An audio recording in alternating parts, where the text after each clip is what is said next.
প্রায় ৩৫ বছর আগে স্বামী ও সন্তানকে হারানোর পর থেকেই একা জীবনযুদ্ধ চালিয়ে যাচ্ছেন তিনি। সময়ের সাথে সাথে কমে গেছে আপনজনের সংখ্যা, বেড়েছে নিঃসঙ্গতা। একমাত্র কন্যা সংসার নিয়ে ব্যস্ত থাকে স্বামীর ঘরেই, নেই কোনো আয় রোজগারের পথ। ফলে নিজের বলতে এখন আর কেউ নেই সোরাইয়ার। ধরো যে আজ কয় বছর, 35 বছর হয়ে যাচ্ছে, স্বামী মেরেছে, ছেলে মেরেছে। এরপরে দুই খাটতে খাটতে এই পর্যন্ত আসছে। এখন আজকে 2 মাস তারা কোনো কাম চলতে পারেনি।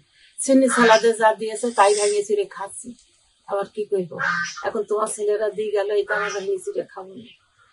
আর কি বলবো, কিছু তো চারিদিক কর বিপদের শেষ আছে, আমার শেষ নেই বাবা। এই জন্য বলছে আল্লাহ তুমি আমার তুলে নিও। আমার সব শ্রেণী গিয়েছে, আমার কাছে আর কিছুই আর ভালো লাগে না। এমন মানবেতর জীবনযাপনের খবর পেয়ে তার পাশে দাঁড়িয়েছে বসুন্ধরা শুভ সংঘ চুয়াডাঙ্গা জেলা শাখা। সংগঠনটির পক্ষ থেকে সোরাইয়া বেগমের হাতে তুলে দেয়া হয়েছে 1 মাসের খাদ্য সহায়তা। আসলে বসুন্ধরা শুভ সংঘ একটা সেবামূলক প্রতিষ্ঠান।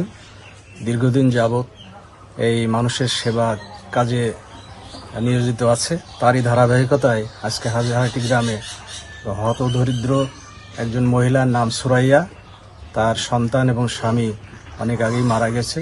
তার দুর্বিষহ জীবনযাপন সে করছে, যার কারণেই আমরা বিভিন্নভাবে খোঁজখবর নিয়ে তার বাড়িতে এসেছি, ওনার বাড়িতে, এবং আমরা কিছু খাদ্য সামগ্রী আমরা উপহার হিসেবে দিচ্ছি এবং বসুন্ধরা শুভ সংঘের সংগঠনের মাধ্যমে।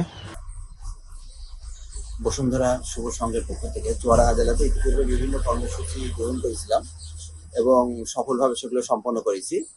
তো তারই আলোকে আজকে আমরা হাজারহাটি গ্রামে, জোড়া পৌরসভার অধীন হাজারহাটি গ্রামে সুরাইয়া বেগমের বাড়িতে আসলাম। ওনার সমস্যা এবং ওনার যে সার্বিক পরিস্থিতি সেটা আমাদেরকে খুবই আপ্লুত করেছে। আমরা চাই এরকম সুরাইয়া বেগমদের অবস্থার উন্নয়নের পাশে বসুন্ধরা শুভ সংঘ সবসময় সহযোগিতার হাত বাড়িয়ে দিবে বা আমরা বাড়িয়ে দেওয়ার চেষ্টা করব।